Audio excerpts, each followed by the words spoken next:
Hi, I'm Allegra Jordan, and I'd like to talk about managing stress from the mind perspective. Once we put the brakes on our stress through using the techniques in video 1, then we need to investigate what type of stress are we experiencing so we match the right problem to the right solution. Here's my whiteboard. Here we have 3 types of stress. The first is one-time stress.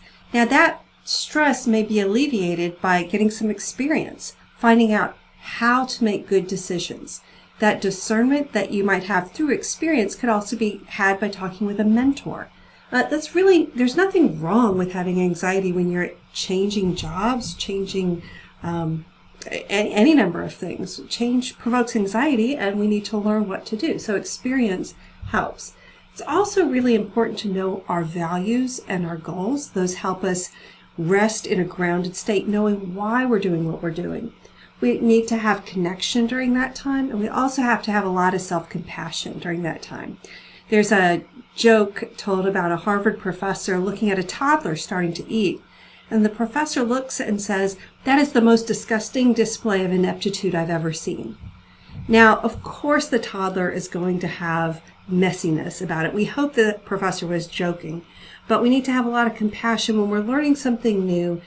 We're going to have anxiety. We're going to be making mistakes. We'll be exposed. And those are just normal types of anxiety that we might have. The second type of anxiety might be a habit, something that we've either grown to love or that we're not really sure why we're doing this over and over again. When we know that it doesn't feel good, we get this mobilization here. Our face gets a little plasticky. We look kind of like a deer in the headlights. If this happens a little too often, you might, of course, want to try a number of things that you would do if it's only a one-time situation, but you also want to see if you have an overactive protector inside of you. Why is that? Why is that there part of you that is ringing an alarm bell? Why is that part even in the driver's seat? There might be good reasons for it, or it might have outgrown its usefulness. You need to investigate. You can often do this by yourself through reflection or with a therapist. Finally, I have a type of anxiety I call the kaboom anxiety. This is a full-out blown anxiety collapse that you engage in. That could happen for a number of reasons. One could be your biology. Get that checked with a psychiatrist and see if you can help with medication change the biology so that you can calm down.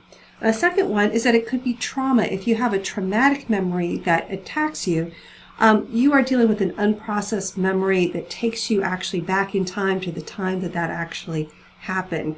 Trauma is one of those memories that allows you to time travel to some very unpleasant places. Thankfully, traumatic memories can be resolved through any number of non-talking, non-medicative, non-invasive therapies, such as EMDR, or role-playing with the Peso-Boyden psychomotor system. These are things you could talk to a therapist about. But it's very curable. You just take the charge away from that particular traumatic memory that gives you that anxiety. So these are 3 different areas that I explore when I have anxiety, and a number of solutions that you might use. I hope that you're doing well with your anxiety and that you can be at peace.